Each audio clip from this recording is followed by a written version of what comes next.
Hello नमस्कार, आप सभी को स्वागत है आपका परीक्षा युग के ऑफिशियल यूट्यूब चैनल पे। आपको पता है एनटीटी का सेशन आपका चलता है और उस सेशन में जो रनिंग सेशन है उसमें हम आज की नेक्स्ट क्लास में आपका स्वागत है बहुत बहुत।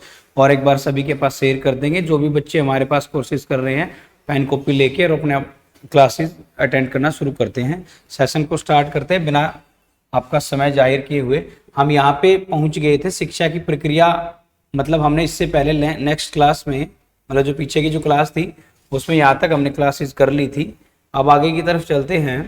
शिक्षा की क्या प्रक्रिया है ये आपको बताता है। शिक्षा एक प्रक्रिया है। प्रक्रिया का अर्थ वह कार्य जो निरंतर चलता है।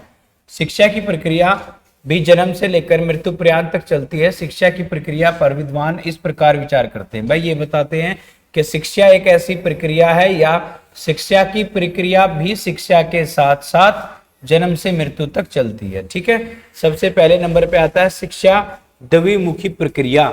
शिक्षा को दो मुखी पर द्विपक्षीय प्रक्रिया माना जाता है। यह शिक्षक और छात्र के मध्य चलती है। एडमस ने शिक्षा को द्विमुखी प्रक्रिया मानते हुए लिखा है कि शिक्षा एक द्विमुखी प्रक्रिया है जिसमें एक व्यक्ति दूसरे व्यक्ति को प्रभावित करता है, जिसके फल स्वरूप उसके व्यवहार में परिवर्तन हो जाए।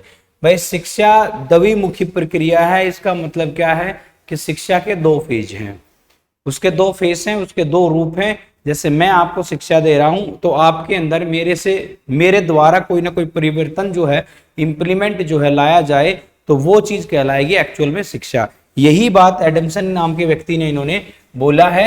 एडमस नाम के व्यक्ति जो है ये कहते हैं कि भाई शिक्षा एक व्यक्ति से दूसरे व्यक्ति को प्रभावित करने के लिए, भाई जैसे मान लीजिए मैं आपको पढ़ा रहा हूं तो मेरी पढ़ाई से आपको इफेक्ट होना चाहिए, ये होती है एक्चुअल में शिक्षा। ठीक है, उसके बाद दूसरी प्रक्रिया देख लीजिए। शिक्षा एक प्रक्रिया केवल संचेतन ही नहीं अपितु सोदेश्य भी है। शिक्षा का एक उद्देश्य भी होता है। इसमें शिक्षक का एक स्पष्ट प्रयोजन होता है, वह उसी के अनुसार बालक के व्यवहार में परिवर्तन करता है।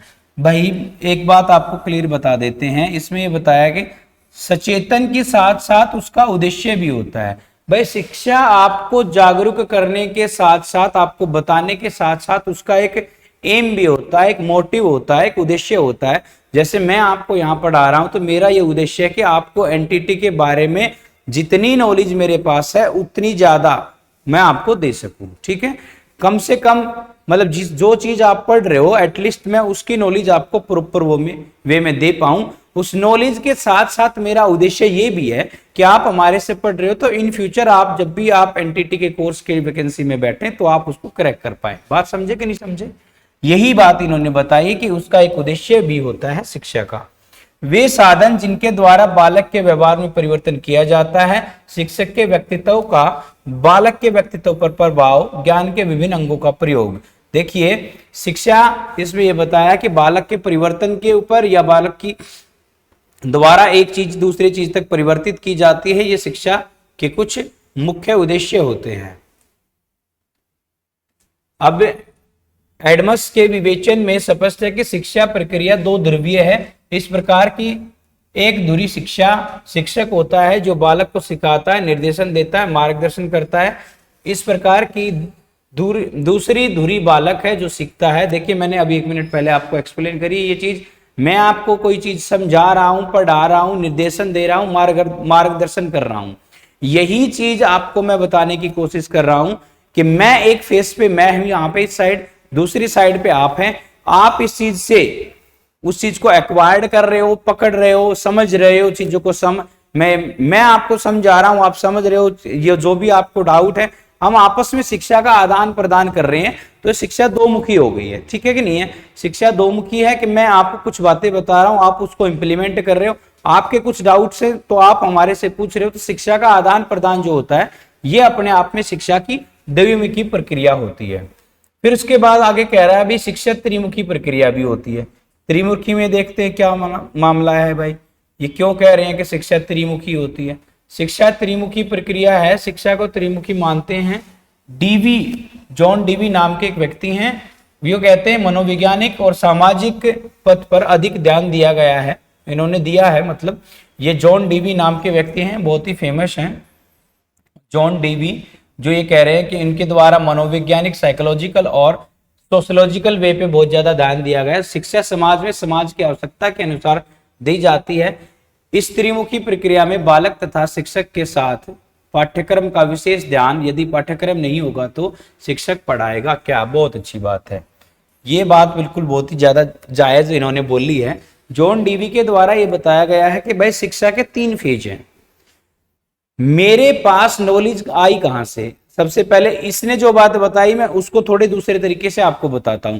भाई मैं आपको ये जो चीजें आपको बता रहा हूं, ये मैं आपको एक्सप्लेन कर रहा हूं, ये चीजें मेरे पास कहां से आई हैं। मेरे पास कहां से आई हैं, कोई ना कोई पर्टिकुलर कोई पाठ्यक्रम जो है वो हमने पढ़ा होगा। जन्मजात हम ये सारी चीजें थोड़ी लेके आए हैं साथ में, हमें भी तो ये इनके ऊपर प्रयास करके इन चीजों को हमने समझा है, तभी तो हम अपने अनुभव के आधार पे आपको ये सारी चीजें समझा पा रहे हैं। तो जॉन डीवी ऐसा कह रहे हैं कि भाई समाज में शिक्षा जो है शिक्षक और जो स्टूडेंट है उस तक निर्भर नहीं है, उसके अलावा भी पाठ्यक्रम जो है बहुत कुछ अपना रोल इसके अंदर रखता है, और पाठ्यक्रम रोल रखेगा। बिल्कुल बहुत ही ज्यादा जायज बात इसकी है, और ये बात बिल्कुल एग्जैक्ट वे में आप समझो तो देखिए, एक साइड में शिक्षक बैठा है, दूसरी साइड में उसके स्टूडेंट बैठे हैं।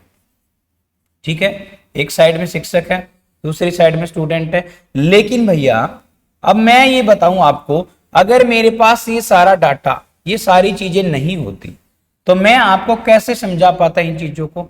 अब ये चीज जो है पाठ्यक्रम एक निश्चित पाठ्यक्रम है, इस निश्चित पाठ्यक्रम में ही तो लिखा हुआ है कि शिक्षा 2 मुखी है, 3 मुखी है, जो भी है जिस प्रकार से है। अब ये शिक्षक जो है ये यहां तक अपने ज्ञान का प्रदर्शन जब कर रहा है, यहां जितने भी इसके स्टूडेंट बैठे हैं इन सब तक अपनी नॉलेज को ये पहुंचा रहा है, तो कैसे पहुंचा रहा है। इसके पास भी तो कोई ना कोई पर्टिकुलर बुक, कोई भी बुक हो, या ऐसी बुक ना हो, जैसे मतलब कुछ बहुत सारी चीजें मैं भी आपको बिना बुक के बता देता हूं। तो ये चीजें आई कहां से हैं, हमने भी इन चीजों को कहीं ना कहीं पढ़ा है, देखा है, समझा है। इन चीजों को समझ के ही तो हम आपको दे रहे हैं। ऐसा आपने पढ़ा होगा, पिछली जो हमारी क्लासेस हुई थी उनमें ये बात हमने बोली थी कि शिक्षा एक जनरेशन से दूसरे जनरेशन में वे पास आउट होती है, कि भाई मैं आपको पढ़ा रहा हूं, फिर आप उन चीजों को पढ़ के आप इन फ्यूचर जब जॉब लग जाओगे, जब बच्चों को पढ़ाओगे, तो आप अपनी जनरेशन से दूसरे जनरेशन में उस चीज को डिलीवर कर दोगे। बात समझे कि नहीं समझे। उसके बाद है शाश्वत मूल्यों की प्रक्रिया, शिक्षा विकास की प्रक्रिया, सॉरी शिक्षा विकास की प्रक्रिया। इसमें क्या बताया गया है, शिक्षा विकास की प्रक्रिया जो है वो ये आपको बताती है, तीसरे नंबर का जो पॉइंट आता है। इसमें त्रिमुखी शिक्षा है, ये बात क्लियर होगी कि पढ़ाएगा क्या, तो ये 3 मुख हो जाएंगे इसके।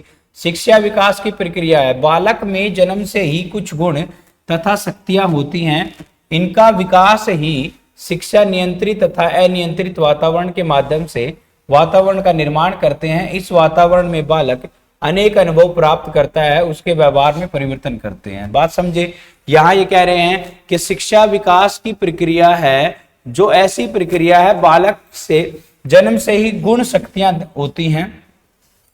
इसमें बच्चे के लिए ये बताते हैं कि भाई जो भी बच्चा, जिस बच्चे ने जन्म लिया है, उस बच्चे में जन्म के साथ कुछ ना कुछ एबिलिटी जरूर होती हैं, जिससे वो अपने आप को ग्रोथ कर पाता है, अपने विकास में सहायक हो पाता है, या अपने आसपास की चीजों को समझ पाता है। ठीक है ना। शाश्वत मूल्यों की प्रक्रिया, प्रत्येक समाज में ऐसे शाश्वत मूल्य होते हैं जो समाज को निर्देशित करते हैं। शिक्षा का काम ऐसे ही मूल्यों का विकास करना है। ऐसे मूल्यों में आध्यात्मिक मूल्य तथा नैतिक मूल्य प्रमुख हैं। भाई शाश्वत मूल्य का मतलब क्या है कि जैसे मान लीजिए आप एक पर्टिकुलर समाज में रह रहे हो, उस पर्टिकुलर समाज के कुछ रिचुअल्स होते हैं, उसके कुछ रीति रिवाज होते हैं, उन सभी रीति रिवाजों को किसी ना किसी व्यक्ति ने तो एक बार बनाया होगा ना। समाज के किसी न किसी तरीके से कोई भी रूल रेगुलेशन या निर्देशन जो बने हैं, कभी ना कभी तो उनका विकास हुआ होगा, कभी ना कभी तो उनकी डेवलपमेंट हुई होगी ना। अब वो डेवलपमेंट हुई तो उसी को एक शिक्षा का रूप दे दिया कि भाई नैतिक मूल्य प्रमुख है, नैतिक कार्य करो, अच्छे अच्छे काम करो, अध्यात्म को बढ़ावा दो। ये सारी चीजें शिक्षा का शाश्वत मूल्य की प्रक्रिया होती है। ठीक है ना। जीवन की तैयारी की प्रक्रिया, शिक्षा के माध्यम से बालक भावी जीवन के लिए तैयार होता है। भावी जीवन का मतलब होता है आने वाले जीवन के लिए। वह जीवन में किस दिशा में जाना चाहता है, क्या बनना चाहता है, इस सभी की तैयारी शिक्षा कराती है। उसी के अनुसार वह अपने व्यवहार में समायोजन करता है और सार्थकता ग्रहण करता है। भाई ये बात आपको बताने की कोशिश कर रहा है, जीवन की प्रक्रिया जो चलती है, जो जीवन की प्रोसेस चल रही है, उस जीवन की प्रोसेस में शिक्षा का बहुत ही ज्यादा महत्वपूर्ण योगदान है। आप जीवन में आगे चल के क्या बनेंगे, ये चीज कौन निर्धारित करता है, ये चीज भी शिक्षा के द्वारा ही निर्धारित की जाती है। बात समझे। नेक्स्ट देखते हैं, आगे आपके सामने है सांस्कृतिक हस्तांतरण की प्रक्रिया। भाई इसमें सामाजिक रोल क्या है, या संस्कृति जो है, संस्कृति का मतलब होता है जो आपके अलग अलग समाज में संगीत है, समाज की जो चीजें हैं, समाज की वेशभूषा है, व्यवहार है, लोकाचरण है, लोगों का आचरण है, प्राचीन पीढ़ी से प्राप्त हमें क्या चीज है, आचार विचार है, प्राचीन संस्कृति है। नई पीढ़ी जो है, पुरानी पीढ़ी जो है, हमारी पुरानी पीढ़ी या प्राचीन पीढ़ियां हैं, उनसे नई पीढ़ियों को कुछ ना कुछ सीखने को मिलता है। तो शिक्षा जो मैंने पहले भी बता चुका हूं, शिक्षा एक जनरेशन से दूसरे जनरेशन तक डिलीवर्ड की जाती है। जो चीजें पहले से चली आ रही हैं, सांस्कृतिक हस्तांतरण जो है, जैसे मान लीजिए जो हमारे पूर्वज हैं, उन्होंने हमें ये चीज सिखाई, तो उसके बाद हमारे पास आ गई है, उसके बाद हमारे पास आई तो हम किसी न किसी तरीके से अपनी नीचे वाली जनरेशन को दे रहे हैं, फिर ये ऐसे करके चलती रहती है।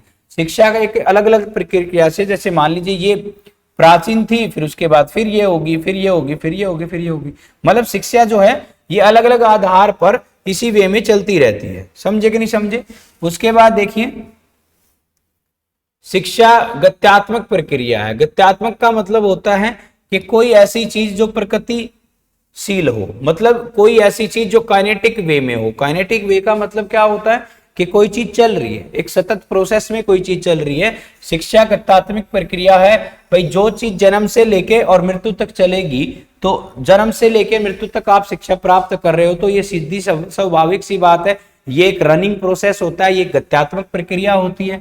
शिक्षा प्रगतिशील है, यह जड़ नहीं, देश काल परिस्थिति के अनुसार इसमें परिवर्तन होते रहते हैं। भारतीय शिक्षण का इतिहास इस बात का साक्षी है। वैदिक युग से आज तक शिक्षा की प्रक्रिया में अनेक बदलाव आए हैं, उसकी गतिशीलता का परिचायक है। बात यह है कि भाई शुरुआत से अभी मैंने बताया कि प्राचीन समय से जो शिक्षा का आधार है वो चलता आ रहा है, कोई ना कोई मॉड्यूल्स उसके अंदर चेंज होते जा रहे हैं। इसलिए शिक्षा को हमने ये बताया कि ये शिक्षा एक जनरेशन से दूसरे जनरेशन तक जाने की एक प्रक्रिया होती है। इसमें अलग अलग तरीके से लोगों को समझा जाता है और यह एक गत्यात्मक प्रक्रिया। ठीक है, आगे देखिए, किंतु प्रसिद्ध अमेरिकी जॉन डीवी, अब इसने पहले भी कुछ बात बोली थी, अब देखते क्या कह रहे हैं।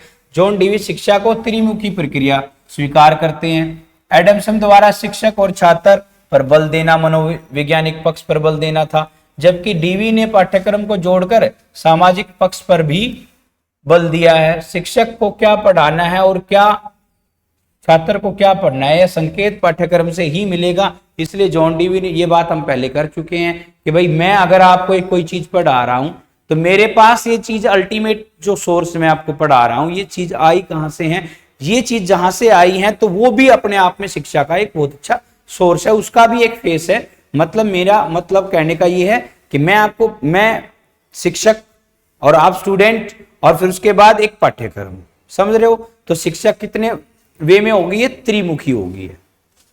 शिक्षा का स्वरूप, ठीक है, आगे देखिए शिक्षा का स्वरूप कैसा है। भाई फॉर्मेशन ऑफ एजुकेशन क्या है, शिक्षा कैसे कैसे फॉर्म में होती है, औपचारिक है, अनौपचारिक है। देखिए भाई, व्यक्ति दो प्रकार से शिक्षा प्राप्त करता है, विद्यालय में और समाज में। फर्स्ट पार्ट इसका विद्यालय है, सेकंड पार्ट समाज है। विद्यालय में उसे निश्चित अनुभव प्रदान किए जाते हैं, लिखना पढ़ना गिनना सिखाया जाता है, जिसका वह बाद में उपयोग करता है। समाज में वह अनेक प्रकार के अनुभव प्राप्त करता है। इस प्रकार शिक्षा के विभिन्न स्वरूप हैं। भाई शिक्षा दो वे में मिल रही है, शिक्षा आपको विद्यालय से मिल रही है, शिक्षा आपको समाज से मिल रही है। विद्यालय वाले शिक्षा जो है ऐसी इस प्रकार की शिक्षा है जो आपको गिनना लिखना पढ़ना जो है वो सारी चीजें सिखाती है, फिर उसके अलावा आप उसको पूरी उम्र भर इंप्लीमेंट करते हो। लेकिन सामाजिक की अगर बात करेंगे, समाज की शिक्षा कैसी है, तो भाई समाज की शिक्षा का मतलब ये नहीं है कि आपको 2 का टेबल आना चाहिए, 10 की टेबल आना चाहिए। समाज का मतलब ये है कि आप अपने आचार विचार में नैतिक कर्तव्यों में, अपने अनुशासन में, इन सारी चीजों को अपने आप समायोजित करते हो तो वो सारी चीजें क्या हैं, समाज से प्राप्त शिक्षा का रूप है। औपचारिक एवं अनौपचारिक शिक्षा क्या है भाई? फॉर्मल और इनफॉर्मल एजुकेशन क्या होती है? औपचारिक शिक्षा शिक्षक द्वारा विद्यार्थी को विद्यालयों में एक निश्चित योजना के अंतर्गत प्रदान की जाती है। इस शिक्षा की योजना पहले से ही बना ली जाती है तथा इसके ध्येय भी निश्चित कर लिए जाते हैं। इसमें विद्यार्थी को निश्चित समय पर नियमित रूप से निश्चित ज्ञान प्रदान किया जाता है। भाई औपचारिक शिक्षा जो है वो ऐसी शिक्षा है जो आपको एक पर्टिकुलर वे में बताती है। जैसे मैंने आपको बताया कि आपकी स्कूली शिक्षा, विद्यालयीकरण की जो शिक्षा है वो एक औपचारिक शिक्षा है। औपचारिक शिक्षा इन द सेंस ये आपको एक पर्टिकुलर नॉलेज देती है, आपको फर्स्ट से लेकर 12th तक की नॉलेज दे देगी और 12th तक की पढ़ाई आपकी करवा देगी। ठीक है, अब 12th तक की पढ़ाई के बाद की जो पढ़ाई है वो विद्यालय आपको नहीं दे सकता, उसके लिए आपको एक अलग लोकेशन पे जाना पड़ेगा, आपको कॉलेज ज्वाइन करना पड़ेगा। उसी प्रकार से समाज एक ऐसी चीज है, तो इसके लिए आप कहीं पे भी किसी भी सोसाइटी किसी भी जगह पे आप जाओगे तो समाज अपने आप आपको वो सारी चीजें प्रोवाइड कर देगा। ठीक है, तो इसलिए सामाजिक जो चीजें हैं वो अनौपचारिक है, शिक्षा विद्यालयकरण वाली जो है औपचारिक है। पिछले सेशन में ये चीज आपने पढ़ी भी होंगी। औपचारिक शिक्षा जिसे अनियमित शिक्षा भी कहते हैं, जीवन भर चलती रहती है। यह शिक्षा बालक को अनायास आकस्मिक रूप से प्राप्त होती है। इसे बालक में घर से बाहर, खेल कूद के मैदान में कहीं भी ले सकता है भाई। फॉर्मल एजुकेशन बच्चा कहीं से भी ले सकता है। अब आगे बात आती है प्रत्यक्ष और अप्रत्यक्ष शिक्षा क्या है भाई? डायरेक्ट और इनडायरेक्ट एजुकेशन क्या होती है? इसमें आपको ये बात बताई गई है। प्रत्यक्ष का मतलब क्या होता है? डायरेक्ट। भाई डायरेक्ट एजुकेशन क्या है और इनडायरेक्ट एजुकेशन क्या है? डायरेक्ट और इनडायरेक्ट एजुकेशन क्या है? प्रत्यक्ष शिक्षा बालकों और शिक्षकों को प्रत्यक्ष संपर्क में परिणाम स्वरूप होती है। भाई बच्चा और स्टूडेंट जो है, स्टूडेंट और टीचर जो है वो आपस में एक दूसरे के परस्पर संपर्क में होंगे तो उसको हम बोलेंगे प्रत्यक्ष एजुकेशन। शिक्षक अपने ज्ञान, आदर्श, उद्देश्यों से छात्रों के व्यक्तित्व को प्रभावित करता है। इस प्रकार की शिक्षा को हम अंतर्गत औपचारिक साधनों का प्रयोग किया जाता है। ठीक है भाई। अप्रत्यक्ष शिक्षा, अविवेक्तिक शिक्षा भी कहते हैं।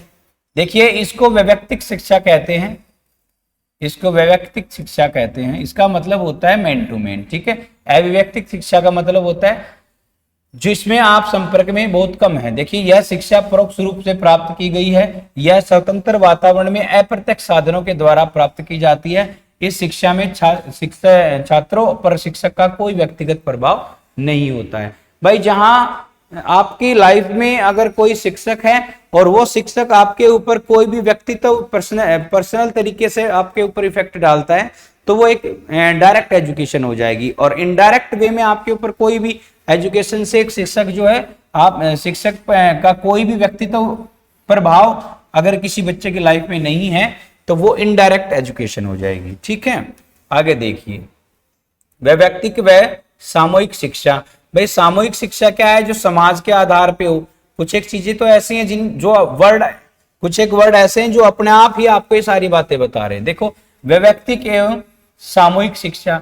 वैयक्तिक शिक्षा से आशय है शिक्षक द्वारा एक बालक को उसकी रुचियां, मनोवृत्तियां, योग्यता और विशिष्टताओं से ध्यान में रख शिक्षित करना। इस प्रकार की शिक्षा देते समय वैयक्तिक शिक्षण विधियों को ही प्रयोग किया जाता है। आधुनिक काल में वैयक्तिक शिक्षा का महत्व बढ़ता जा रहा है, अतः अनेक वैयक्तिक शिक्षण विधियों भी की खोज की जा चुकी है। देखिए ये खोज आएगा यहाँ पे। भाई देखो एक बात बताओ, आज से पहले आप क्या ऐसे डिजिटल बोर्ड से पढ़ाई कर रहे थे? नहीं कर रहे थे। आप इन चीजों को समझ पा रहे थे? नहीं समझ पा रहे थे। आप हमारी क्लासेस को आप कहाँ पे बैठे हो ये बात हमें भी नहीं पता है कि सब अलग अलग जगह पे बहुत दूर दूर से, मतलब मेरे संपर्क से बहुत दूर दूर हैं आप, लेकिन फिर भी मैं आपके ऊपर कुछ ना कुछ इंप्लीमेंट डाल रहा हूं। तो ये सीधी सी मतलब बातें क्या है, ये कोई ना कोई तकनीक खोजी गई है।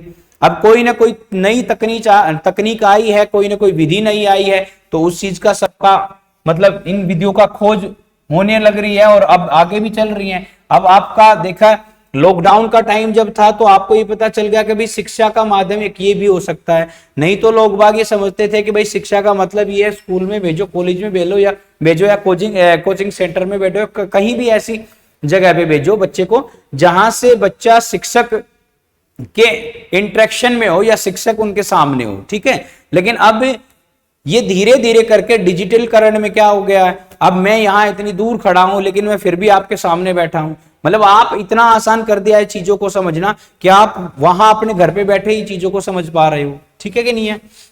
अब देखिए सामान्य विशिष्ट शिक्षा क्या होती है। अब सामान्य और विशिष्ट शिक्षा का मतलब क्या है, ये नॉर्मल और स्पेसिफिक एजुकेशन की बात कर रहा है। सामान्य का मतलब क्या हो जाएगा, नॉर्मल एजुकेशन। विशिष्ट का मतलब क्या हो जाएगा, स्पेसिफिक एजुकेशन। अब विशिष्ट शिक्षा, सामान्य शिक्षा को अक्सर उदार शिक्षा भी कहते हैं। ये एक उदार शिक्षा का नाम दिया जाता है। यह शिक्षा बालकों को सामान्य जीवन के लिए तैयार करते हैं तथा इस शिक्षा का कोई विशेष उद्देश्य नहीं होता है। इनका एकमात्र उद्देश्य बालक की सामान्य बुद्धि को प्रशिक्षित करना है। भाई एक नॉर्मल एजुकेशन क्या है, नॉर्मल एजुकेशन का मतलब यह है कि बच्चा खाना पीना, चप्पल पहनना, उठना बैठना, कपड़े पहनना, ये एक नॉर्मल एजुकेशन है। इस नॉर्मल से इसका कोई खास उद्देश्य नहीं होता है। भाई एक बात ये बताइए कि हमने बच्चे को कपड़े पहनने सिखा दिए, कोई उद्देश्य थोड़ी ना है कि हमारा एक इतना सा ही उद्देश्य था कि बच्चे ने अपने कपड़े पहनने स्टार्ट कर दिए, बस हमारा उद्देश्य खत्म।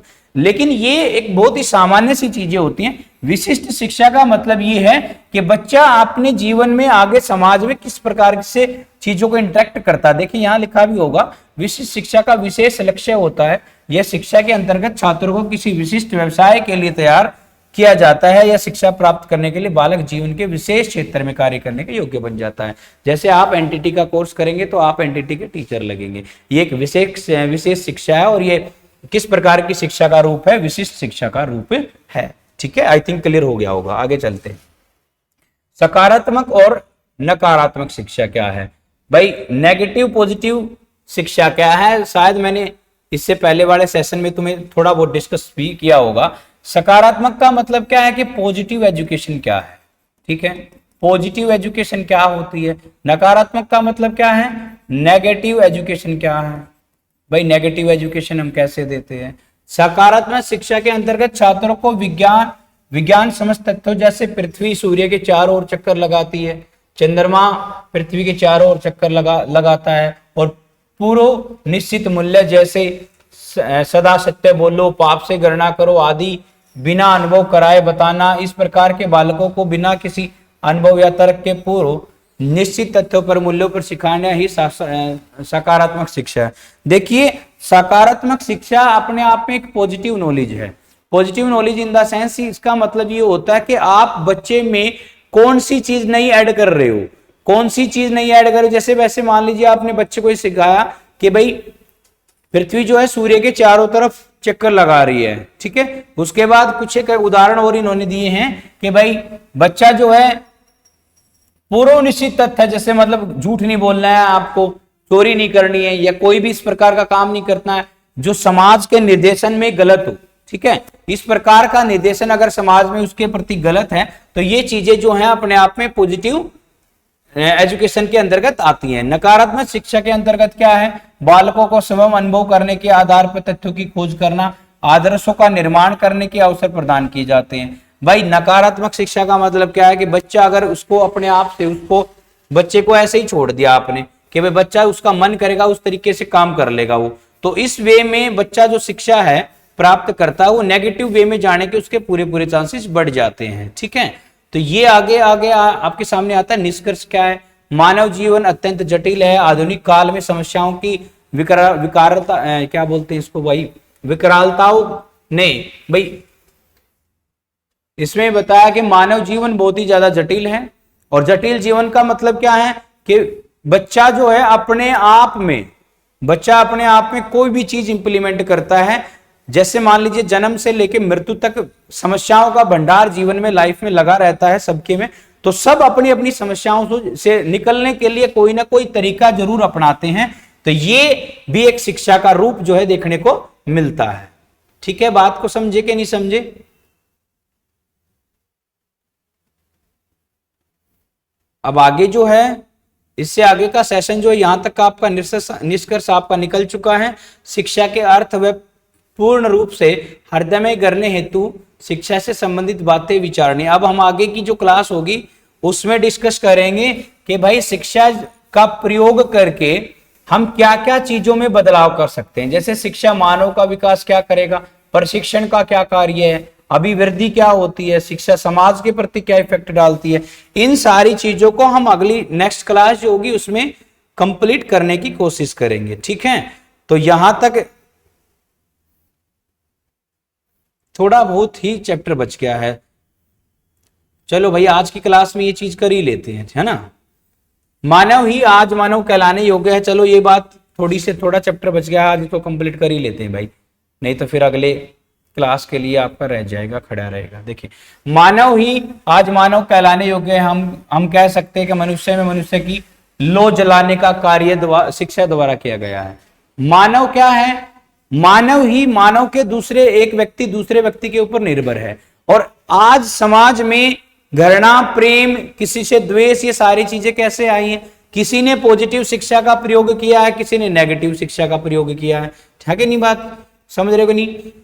शिक्षा के अर्थ का पूर्ण रूप से हृदयमय करने हेतु शिक्षा से संबंधित निम्न बातें विचारणीय हैं। भाई ये बताने की कोशिश कर रहा है कि भाई शिक्षा को आपने जैसे मैंने बता रहा, मैं आपको बता रहा, जैसे आपको ये पढ़ा रहा हूं, आपका कर्तव्य सिर्फ इतना नहीं है इन चीजों को पढ़ना, आपका कर्तव्य ये है कि इन चीजों के ऊपर इंप्लीमेंट करना। इंप्लीमेंट करके आप अपने स्टूडेंट्स को, देखिए आप सभी भावी अध्यापक हैं जो हमारे से पढ़ रहे हैं, हम आपके अध्यापक हैं, लेकिन आप भी अपने आप में हमारे भावी अध्यापक हैं कि आप आने वाले समय पे अध्यापक बनेंगे। तो इन चीजों को पढ़ के आपने सिर्फ ऐसे ही नहीं छोड़ देना है, या आपने सिर्फ एग्जाम दिया और बात खत्म। ये चीजें आपको जीवन में बहुत ही ज्यादा आगे के लिए यूजफुल होंगी। आप अपनी जनरेशन से दूसरी जनरेशन में डिलीवर कर पाएंगे, समाज में एक सुधारक के रूप में आप कार्य कर पाएंगे। ठीक है कि नहीं है? देखिए, शिक्षा मानव का विकास, जॉन डीवी के शब्दों में शिक्षा व्यक्ति की उन सभी शक्तियों का विकास है जिनमें वह अपने वातावरण के अधिकार प्राप्त करता और अपनी भावी आशाओं को पूर्ण कर सके। भाई शिक्षा अगर मेरे पास है तो मैं ये सारी चीजों आपको पढ़ा रहा हूं, और मैं ये सारी चीजें पढ़ा रहा हूं तो मैं समाज को इस चीज के प्रति जागरूक कर रहा हूं। ठीक है भाई। शिक्षा प्रशिक्षण कार्य, जन्म से समय मानव पशु तुल्य होता है। भाई जब बच्चे ने जन्म लिया तो उस टाइम पे तो बच्चा जो है, या मानव जो है, मानव जब जन्म लिया था मानव ने, तो मानव एक पशु तुल्य इंसान है। बात समझ रहे हो कि उसके अंदर ये चीजें सारी इंप्लीमेंट करी जाती हैं। जब कोई भी जन्म लेता है तो उसको इन सारी चीजों की नॉलेज नहीं होती है। मैं पहले भी आपको बता चुका हूं कि जैसे मैं आपको पढ़ा रहा हूं तो हमें ये चीजें जन्म से नहीं मिली हैं, हमने भी इन चीजों की प्रैक्टिस करी है, अनुभव किया है, और अपने के अनुभव के आधार पर ही हम ये सारी चीजें आपको पढ़ा पा रहे हैं, है ना। इसी तरीके से शिक्षा मार्ग प्रदर्शन, शिक्षा के द्वारा ही बालकों का उचित मार्ग प्रदर्शन किया जा सकता है। बालकों को शिक्षा देते समय इस बात का ध्यान रखा जाना चाहिए कि बालक की अविकसितता, योग्यता, क्षमता और शक्तियों को, भाई अगर आप किसी बच्चे को अच्छे मार्गदर्शन के लिए कह रहे हो, जैसे मान लो मैं आपका मार्गदर्शन कर रहा हूं अभी फिलहाल, या शिक्षा मार्ग प्रदर्शन कर रहा हूं, या मैं आपको ये सारी चीजें बताने की कोशिश कर रहा हूं, तो मुझे आपकी क्षमताओं की, आपकी एबिलिटी का, इन सारी चीजों का ध्यान रखना पड़ेगा। बात समझ रहे हो कि आप जो चीज पढ़ रहे हो उन सारी चीजों को इंप्लीमेंट करा के, और फिर उसके बाद एक सेशन के बाद हम आपको एक प्रैक्टिस कराएं, ताकि आपको ये पता चले कि हमने जो पढ़ा वो हमारे लायक था, या हमने जो पढ़ा वो हमें किस तरीके से, जितनी हमें नॉलेज हुई, या एक प्रशिक्षण जो होता है वो बहुत ज्यादा जरूरी होता है ना। उसके बाद शिक्षा मार्ग प्रदर्शन, ये चीज शायद हो चुकी है। शिक्षा अभिवृद्धि आती है। अब शिक्षा अभिवृद्धि का मतलब क्या है? अभिवृद्धि से आशय होता है शारीरिक अंगों से व मानसिक शक्तियों का विस्तार। अभिवृद्धि का मतलब क्या होता है? ग्रोथ। मानसिक शक्तियों का विस्तार। अभिवृद्धि के दो महत्वपूर्ण तत्व हैं, एक तो होता है प्रशिक्षण और दूसरा होता है वातावरण। भाई एक तो ये चीज होती है कि मैं आपको पढ़ाने वाला कैसा हूं, ये चीज बहुत ज्यादा इंपॉर्टेंट है। दूसरी बात, आपके पढ़ने का वातावरण कैसा है, ये भी बहुत इंपॉर्टेंट है। मैं आपको कैसा पढ़ा पा रहा हूं, या आप किस तरीके से पढ़ पा रहे हैं। देखो मैं आपको समझाने की पूरी कोशिश करता हूं, मैं अपना 100% यहां से दे रहा हूं, लेकिन अगर आपके वातावरण में पढ़ाई का वातावरण नहीं है तो वो सारी चीजें आप इंप्लीमेंट नहीं कर पाओगे। अगर प्रशिक्षण अच्छा है और वातावरण भी अच्छा है तो आदमी की शिक्षा की अभिवृद्धि होती है, ठीक है ना। इसमें सभी पक्षों के शारीरिक, मानसिक, नैतिक, आध्यात्मिक इन सब चीजों का क्या होता है, विकास होता है, ठीक है कि नहीं है। शिक्षा अभिवृद्धि इन सभी चीजों के विकास करने में बहुत ज्यादा महत्वपूर्ण योगदान देती है। शिक्षा सामाजिक कार्य है, शिक्षा की प्रक्रिया सामाजिक है। जॉन डीवी के शब्दों में सामाजिक वातावरण में उसके प्रत्येक सदस्य की सभी क्रियाएं आ जाती हैं। इसका प्रभाव उतना ही मात्रा में वास्तविक रूप से शिक्षाप्रद होता है जितनी मात्रा में एक व्यक्ति समाज की सहयोगी क्रियाओं में भाग लेता है। इसे स्पष्ट है कि सामाजिक वातावरण ही व्यक्ति को सच्चे अर्थों में शिक्षित करता है। भाई समाज बच्चे को क्या सिखाता है ये आपको पता होना चाहिए, और समाज से बहुत सारी चीजें देखिए, इन्वायरमेंट का हेरिडिटी और इन्वायरमेंट दोनों चीजों को मिला के ही इंसान कहने लायक है। बात समझ रहे हो।